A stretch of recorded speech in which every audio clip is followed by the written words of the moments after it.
ang ating nakaraan daw ang pinakamalaking blessing sa ating buhay. Kasi i-judge daw tayo ni Allah according sa ating repentance. Hindi according dun sa ating mga nagawang kasalanan. Can you imagine that? Yung mga nagawa nating kasalanan, gaano man kalaki yon, hindi yun ang basehan kung paano kanya i-judge. I-judge kanya kung ano ang mga gagawin mong repentance. Subhanallah. Ako po,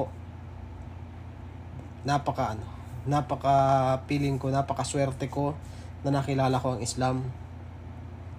Kung maintindihan lang natin kung gaano ka maawain, kung gaano ka bait sa atin ng Allah. Ang dami. Marami tayong mga kasalanang ginawa na sometimes yung mga kasalanan na yon hindi nabubulgar yon. It is not because magaling tayo magtago ng kasalanan or mga sikreto.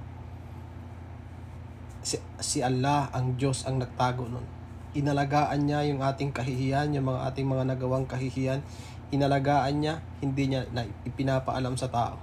Kasi kung tutuusin, sabi nga nila may mga walang sikreto na hindi nabubunyag, but hindi ako naniniwala doon. Kasi marami pa ring sikretong hindi nabubunyag. Dahil ayaw ng Diyos na mapahiya tayo ng ganon. Subhanallah.